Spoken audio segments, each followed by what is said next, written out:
Welcome to The Queen and Jersey, a special edition series by Bailiwick Podcasts.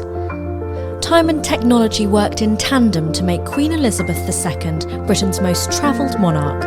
Her Majesty was 96 years old when she died, having come to the throne in 1952, by far the oldest and longest-serving royal Great Britain has ever known. In the early part of her reign, she travelled as most of her predecessors had, by boat and train, but later advances in aviation, particularly the jet engine, revolutionised travel and shrunk the world, making visits to far-flung destinations more practical. However, this punishing, globe-trotting lifestyle did not come at the expense of tours closer to home. She came to Jersey on 6 occasions, more than any other monarch. So far, we've looked back on 4 visits in 1949, 1957, 1978 and 1989. Today we cross into the millennium and focus on a visit in 2001, 1 year before Her Majesty's Golden Jubilee. By the time the Queen made her 5th visit to Jersey in 2001, a year before her Golden Jubilee, the Queen's personal world and that of the wider world had changed dramatically from that of her first visit in 1949. During that time, all 4 of her children had been married, 3 had subsequently been divorced, and 1 of them remarried. She herself had dubbed 1992 the year of her Ruby Jubilee, her Annus Horribilis, marked as it was by the press's revelations of the scandalous behaviour of her children and a fire which had destroyed her beloved Windsor Castle. In the wider world, the end of communism in Europe had followed the fall of the Berlin Wall in 1989, whilst in Jersey, the 6th post-war bailiff was Sir Philip Ballash. He had been just 3 years old when Elizabeth first visited. Perhaps reflecting her age, the ever-increasing pace of life generally, or maybe a sign of just how busy the Queen's agenda had become, this was a whistle-stop tour, lasting just 6 hours. In a break from her previous 4 visits, this time the Queen arrived in the island by air. 2,000 people gathered to witness the royal helicopter touch down in the People's Park at 10 a.m. on the 13th of July. After having travelled more than 1 million nautical miles, the Queen's beloved royal yacht Britannia, which had brought her to the island on 2 previous occasions, had been retired in 1997. The government announced the cost of refitting her was prohibitive. Flying was also faster. In 2001, there was an outbreak of foot and mouth, a highly contagious viral disease that cattle are particularly prone to across all of the British Isles. So, like all visitors to the island at the time, as the Queen alighted, she had to clean the soles of her shoes by walking through a tray of disinfectant. As protocol dictates, the Queen was then met by the island's Lieutenant Governor, the 9th since the end of the Second World War, Air Chief Marshal Sir John Cheshire, and the bailiff. Once again, following tradition, she was presented with bouquet, this time from 7-year-olds Emma Beckford and Robert Wallace. Also in keeping with tradition, there was a special sitting of the States Assembly, and the island's seigneur, or lords of the manor, swore their allegiance to the crown. But unlike the earlier, more formal and stuffy ceremonies of 1957 and 1978, which had been held in the Royal Court building, these were more relaxed affairs and followed on from the 1989 ceremony, which had been held in the grounds of Gorey Castle. This time, it was staged in Howard Davis Park. Artist Jason Butler was commissioned to produce a commemorative painting of the gathering in the park by the then States of Jersey Royal Visits Committee. The new location did not mean doing away with the new Seigneur of Trinity, Steve Morgan, having to perform the seemingly bizarre, age-old duty of having to present her with 2 dead mallards on a silver tray, however.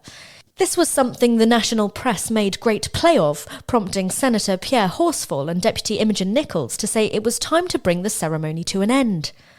By way of a defence and an apology, it was pointed out that the birds had actually come from France, as they're a protected species in the island. In his loyal address, Sir Philip proudly proclaimed that in 2004 the island would be celebrating the 800th year of the emergence of its unique constitutional status, and was proud of its strong links with the Crown. He added, "The loyalty felt by islanders towards the person of the monarch burns as brightly now as it did in medieval times." Before leaving the park, the Queen paused briefly to unveil a granite monolith marking her visit, before going on to meet some of the islanders who had been patiently waiting in the background. Next stop for the Queen, as on a number of previous visits, was Victoria College. Her job there was to present 5 students with gold medals for academic achievement. Sean Farley for mathematics, Sudip Depal for science, James Southall for modern languages, William Austin Vautier for modern history, and incoming head boy Christopher Lacane the Junior History Prize. In the loyal address, departing head prefect Jonathan Le Rossignol said the college was proud of its traditions and royal favour. Though it was but a short hop away, the Queen travelled by car across the road to officially open the new Jersey College for Girls complex, which, although extended and modernised, had once been College House, Victoria College's dormitories. During her visit, the Queen watched a short drama performance and was given a bouquet. In a short speech, the college's new head girl, Susie Hughes, explained about the school's book of pledges, in which students and teachers had written down their promise to devote 5 hours of their time to helping the community each week. The Queen was then invited to sign the book's front page and unveil a plaque to mark her visit. The Queen also asked the school's headmistress to give the students Monday 16th of July off as an extra holiday. Whilst the Queen was visiting some of the island's educational establishments, the Duke had his own duties to perform. The first of these involved visiting the New North Quay to meet islanders who had taken up the challenge of his awards scheme, including gold medal recipient Ty Nicholson. This was followed by visits to the lifeboat, the sea protection vessel and various historic boats, before going to the Maritime Museum and nearby Occupation Tapestry Gallery. Again, perhaps in a sign of the more relaxed and less aloof approach which the Queen and Duke had been steadily developing over the years, there was a break with the tradition of hosting lunch at a renowned gastronomic venue, which in the past had included the Grand Hotel, West Park Pavilion, the Hotel Lorison and Jersey Potteries. Instead, it took place at the Grand Hall at Highlands College, but that didn't mean standards were compromised. A feast of a starter of smoked salmon filled with Jersey crab, a main of half a lobster salad with Jersey royal potatoes, and a dessert of summer pudding had all been prepared by a team of 52 staff under Longville Manor's award-winning chef Andrew Baird back at the hotel, and then been delivered to the venue. In the afternoon, the Queen officially opened the Royal Jersey Agricultural and Horticultural Society's new headquarters in Trinity. The Society apologised that, because of the foot-and-mouth outbreak, they could not stage a cattle show for the Queen, as they had on most of her previous visits. They did promise, however, as they had done in the past, to give her a cow once the pandemic was over. In the meantime, she seemed happy to make do with a pen and ink drawing of a Jersey cow, sketched by 5-year-old Charlie Hutchinson, the winner of a local competition held to present the Queen with a work of art. The Queen also came face-to-face with another work of art, the first in a series of bronze cows being cast to mark the 50th anniversary of the World Jersey Cattle Bureau.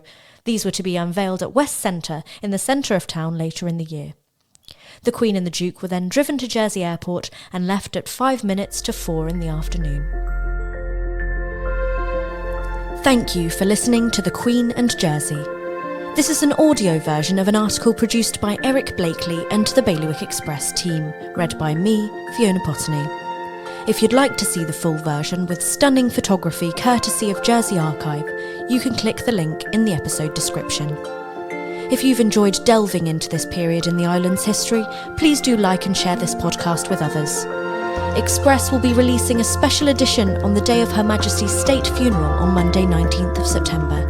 It will include tributes, memories and detailed analysis of the island's special relationship with the Crown. To receive the free special edition straight to your inbox, head to bailiwickexpress.com and sign up for our free daily news email. You'll also be able to find it on the Bailiwick Express app. Download it now from Apple or Google Play.